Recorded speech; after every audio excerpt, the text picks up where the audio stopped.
Welcome to EduFun Day. I am your mentor of physics and today we are going to start our new topic of vector which is scalar और dot product. तो आज की इस video में हम लोग इसको scalar और डॉट प्रोडक्ट के बारे में समझेंगे और इनकी कुछ प्रॉपर्टीज देखेंगे। तो सबसे पहले बात करेंगे दैट स्केलर और डॉट प्रोडक्ट है क्या।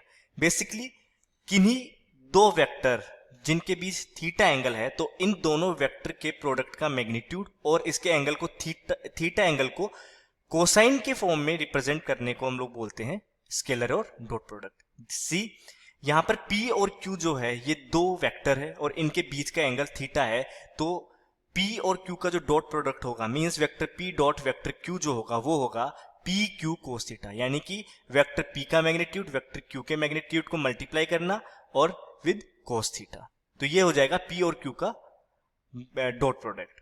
सिमिलरली अगर यहां पर हम लोग बात करें कि P और Q के बीच का जो हम लोगों ने अभी रिलेशन देखा डॉट प्रोडक्ट का, अगर उसको रीअरेंज करेंगे तो हमारे पास कोस थीटा की वैल्यू आ जाएगी vector P dot vector Q upon magnitude of P vector and magnitude of Q vector. तो यहाँ से थीटा की वैल्यू कुछ इस तरीके से जाएगी cos inverse vector P dot vector Q upon magnitude of vector P multiply with magnitude of vector Q।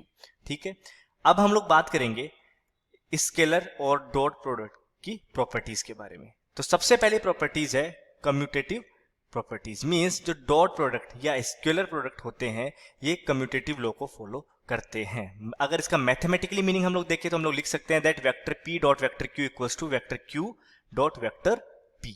Similarly ये स्केलर या डॉट प्रोडक्ट जो है ये डिस्ट्रीब्यूटिव लॉ को भी फॉलो करते हैं। डिस्ट्रीब्यूटिव लॉ का मैथमेटिकल मीनिंग हो गया अगर वेक्टर P को Q plus R vector Q plus vector R से मल्टीप्लाई करें तो हम लोग को इसको P dot Q plus P dot R की फॉर्म में भी लिख सकते हैं। तो ये डिस्ट्रीब्यूटिव लॉ को भी फॉलो करते हैं।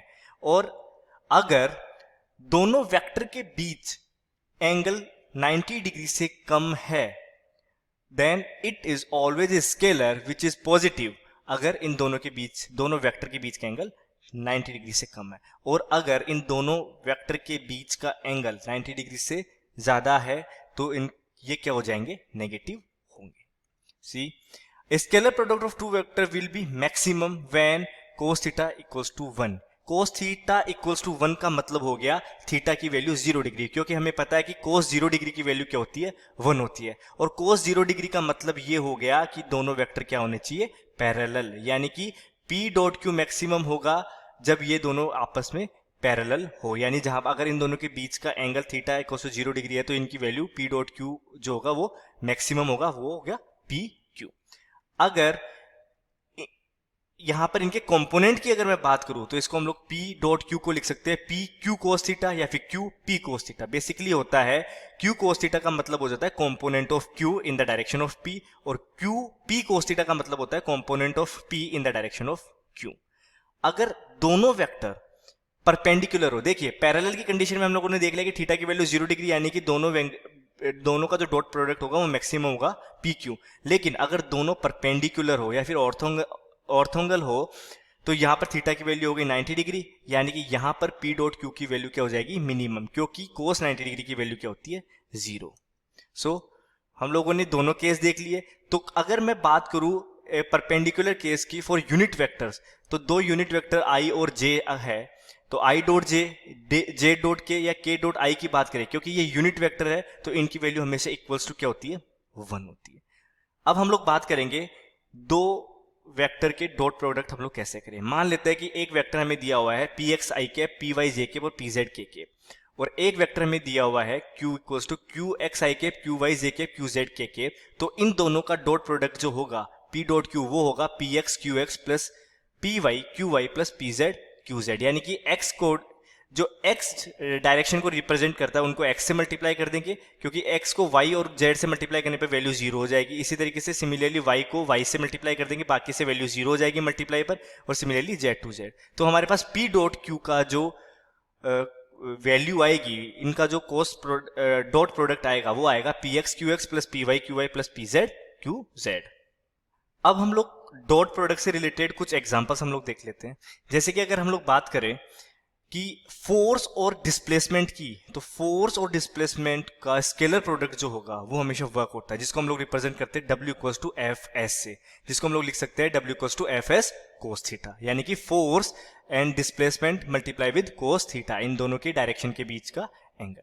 इसी तरीके से फोर्स और वेलोसिटी के वेक्टर को जो कि पावर रिप्रेजेंट करते हैं उसको हम लोग लिख सकते हैं P equals to W upon T. हमें पता है पावर होता है वर्क अपॉन टाइम, और वर्क को हम लोग लिख सकते हैं F डॉट एस, तो F dot S upon T, और S अपॉन टी को हम लोग क्या लिख सकते हैं V, तो यहां पर पावर क्या हो जाएगा F डॉट V, तो ये भी एक डॉट प्रोडक्ट है, स्केलर प्रोडक्ट का एग्जांपल है। इसके अलावा हम लोग लिख सकते हैं that a magnetic dipole of moment of M is in a magnetic field of induction B, the potential energy of the dipole is given by.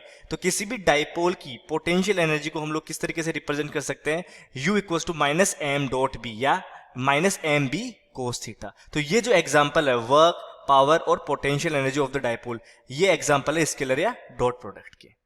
चलिए आगे चलते हैं। हम लोग अब बात करेंगे इन दोनों वेक्टर के कंपोनेंट की। इस डायग्राम में हमें दो वेक्टर दिए हुए हैं और इनके बीच का एंगल क्या दिया हुआ है हमें, थीटा। तो देखिए यहां पर ये वेक्टर P है और ये वेक्टर Q है, तो Q का अगर मैं P की डायरेक्शन में कंपोनेंट लूं, यानी कि अगर मैं Q को इस P की डायरेक्शन में लेके आऊं तो मुझे इसको थीटा एंगल इस तरफ लेके आना पड़ेगा, तो इसका P की डायरेक्शन में कंपोनेंट हो जाएगा Q कोस थीटा। तो हम लोग यहां पर लिख सकते हैं दैट वेक्टर कंपोनेंट में component of Q along P, ये क्या हो जाएगा Q कोस थीटा। तो ये इसको Q कोस थीटा को हम लोग यहां पर इस तरीके से लिख सकते हैं दैट P डॉट Q, यानी कि P Q cos theta upon P, तो हमें पता है वेक्टर P अपॉन P ये वैल्यू हो जाएगी यूनिट वेक्टर की, तो यहां पर इसको हम लोग आगे लिख सकते हैं that this is unit vector P dot Q।